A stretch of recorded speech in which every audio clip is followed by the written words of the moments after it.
Once upon a midnight dreary, while I pondered weak and weary over many a quaint and curious volume of forgotten lore, while I nodded, nearly napping, suddenly there came a tapping, as of someone gently rapping at my chamber door. "'Tis some visitor," I muttered, tapping at my chamber door, "only this and nothing more." Ah, distinctly I remember it was in the bleak December, and each separate dying ember wrought its ghost upon the floor. Eagerly I wished the morrow, vainly I had sought to borrow from my books surcease of sorrow, sorrow for the lost Lenore, for the rare and radiant maiden whom the angels name Lenore, nameless here forevermore. And the silken, sad, uncertain rustling of each purple curtain thrilled me, filled me with fantastic terrors never felt before. So that now, to still the beating of my heart, I stood repeating, "'Tis some visitor entreating entrance at my chamber door. Some late visitor entreating entrance at my chamber door. This it is and nothing more."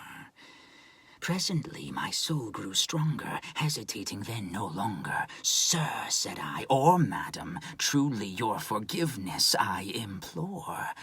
But the fact is I was napping, and so gently you came rapping, and so faintly you came tapping at my chamber door, that I scarce was sure I heard you." Here I opened wide the door. Darkness there, and nothing more. Deep into that darkness peering, long I stood there wondering, fearing, doubting, dreaming dreams no mortal ever dared to dream before. But the silence was unbroken, and the stillness gave no token, and the only word there spoken was the whispered word, "Lenore." This I whispered, and an echo murmured back the word, "Lenore." Merely this, and nothing more. Back into the chamber turning, all my soul within me burning, soon again I heard a tapping somewhat louder than before. "Surely," said I, "surely that is something at my window lattice. Let me see then what thereat is, and this mystery explore. Let my heart be still a moment, and this mystery explore. 'Tis the wind, and nothing more." Open here I flung the shutter, when, with many a flirt and flutter, in there stepped a stately raven of the saintly days of yore.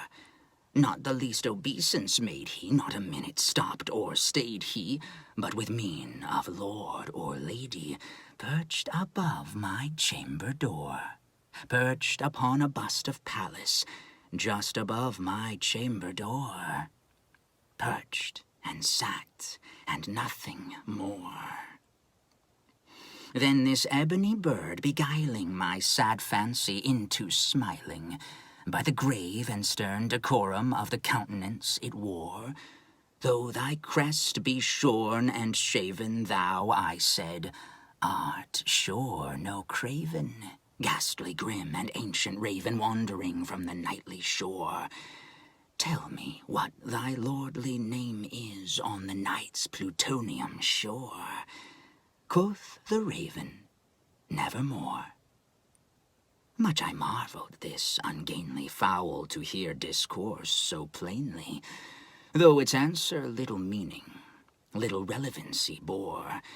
For we cannot help agreeing that no living human being ever yet was blessed with seeing bird above his chamber door, bird or beast upon the sculptured bust above his chamber door, with such name as Nevermore.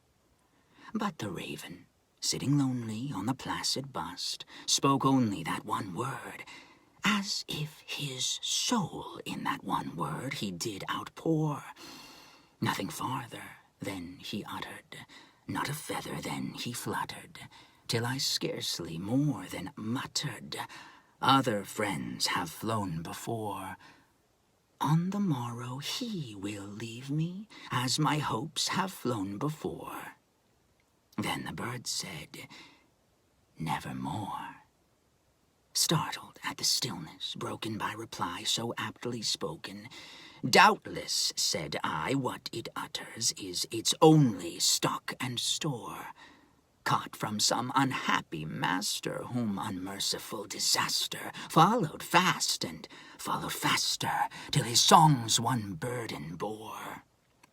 Till the dirges of his hope that melancholy burden bore, of never, never more. But the raven, still beguiling all my fancy into smiling, straight I wheeled a cushioned seat in front of bird and bust and door. Then, upon the velvet sinking, I betook myself to linking fancy unto fancy, thinking what this ominous bird of yore, what this grim, ungainly, ghastly, gaunt, and ominous bird of yore meant in croaking nevermore. This I sat, engaged in guessing, but no syllable expressing to the fowl whose fiery eyes now burned into my bosom's core. This and more I sat divining, with my head at ease reclining on the cushion's velvet lining that the lamplight gloated o'er, but whose velvet violet lining with the lamplight gloating o'er she shall press, nevermore. Then methought the air grew denser, perfumed from an unseen censer, swung by seraphim whose footfalls tinkled on the tufted floor. Wretch, I cried, thy God hath lent thee, by these angels he hath sent thee, respite, respite, and nepenthe from thy memories of Lenore. Quaff, oh quaff this kind nepenthe, and forget this lost Lenore. Quoth the raven, nevermore. Prophet, said I, thing of evil, prophet still, if bird or devil.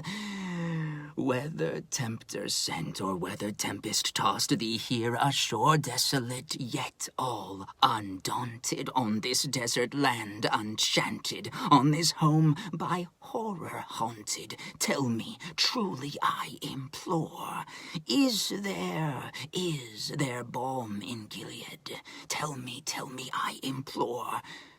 Quoth the raven, nevermore. Prophet, said I, thing of evil, prophet still, if bird or devil. By that heaven that bends above us, by that God we both adore, tell this soul with sorrow laden, if within the distant Aidenn it shall clasp a sainted maiden whom the angels name Lenore. Clasp a rare and radiant maiden whom the angels name Lenore. Quoth the raven, nevermore. Be that word our sign of parting, bird or fiend, I shrieked, upstarting. Get thee back into the tempest and the night's Plutonian shore. Leave no black plume as a token of that lie thy soul hath spoken. Leave my loneliness unbroken. Quit the bust above my door. Take thy beak from out my heart, and take thy form from off my door. Quoth the raven, nevermore. And the raven, never flitting, still is sitting on the pallid bust of Pallas just above my chamber door. And his eyes have all the seeming of a demon's that is dreaming, and the lamplight o'er him streaming throws his shadow on the floor. And my soul, from out that shadow that lies floating on the floor, shall be lifted nevermore.